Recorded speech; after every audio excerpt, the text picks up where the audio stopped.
இருக்கீங்களா? எப்பயாவது எவ்வளோ டைம் நம்ம ஸ்பெண்ட் பண்ணியிருக்கோம்? இன்னைக்கு காலையிலேருந்து மார்னிங்லேருந்து லைக் இப்போ 2 மணி ஆகுது. கிட்டத்தட்ட ஒரு 3 ஹவர் நீங்கள் ஸ்க்ரோல் பண்ணியே டைம் வேஸ்ட் பண்ணியிருப்பீங்க. இன்னும் பேலன்ஸ் இருக்கிறவங்களும் கண்டிப்பாக ஸ்க்ரோல் தான் பண்ண போகிறீங்க. யூஸ்ஃபுல்லாக ஏதாவது பார்த்தீங்களா? இவ்வளோ நேரம் நீங்கள் ஸ்க்ரோல் பண்ணீங்களா? ஃபுட் வீடியோ வந்திருக்கும், ஏதாவது கிளாமரஸாக வந்திருக்கும், ரொமான்டிக்காக வந்திருக்கும். யூஸ்ஃபுல்லாக ஏதாவது ஒன்று பார்த்தது உங்களுக்கு தோணியிருக்கா? ப்ரொடக்டிவாக நம்ம கடைசியாக எப்போ இருந்தோம்? இன்னைக்கு ஃபுல் டேல ஓகே இன்னைக்கு வந்து லீவாக இருக்கும், சிலவங்க வந்து ரெஸ்ட் எடுக்கிற மாதிரி இருக்கும் ஆஃபீஸ் இல்லாமல். பட் நார்மலாக மோஸ்ட் ஆஃப் ஆல் இருக்கிற 80% பீப்புள் எல்லாருமே வந்து ஸ்க்ரோலிங்லேயே டைம் வேஸ்ட் பண்ணுறாங்க. ஈவன் நானே அப்படி தான் இருந்தேன்.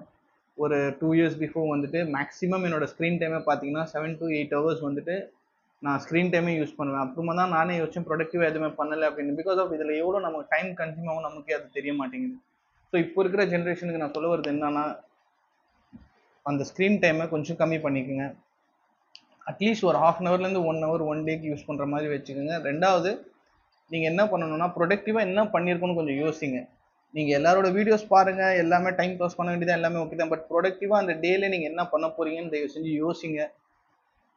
ப்ரொடக்டிவாக எதுவுமே இல்லை அப்படின்னா உங்கள் வியூஸ் பார்த்துட்டு ஈவன் நானாக இருக்கட்டும் மற்றவங்க தான் வந்துட்டு சம்பாதிக்க போகிறாங்க தவிர நீங்கள் எதுவும் பண்ண போகிறது கிடையாது. உங்களுக்கு ஏதாவது ஐடியாஸ் வேணும், லைக் பிஸ்னஸ் பண்ணணும் இல்லை இன்வெஸ்ட் பண்ணணும், அந்த மாதிரி ஏதாவது உங்களுக்கு ஐடியாஸ் வேணும் அப்படின்னா தயவு செஞ்சு யூஸ்ஃபுல்லாக ஏதாவது பாருங்கள். உங்களுக்கு ட்ரேடிங் ரிலேட்டட், இன்வெஸ்டிங் ரிலேட்டட் ஏதாவது டவுட் இருந்தாலுமே நீங்கள் என்னை காண்டாக்ட் பண்ணலாம். என்னோட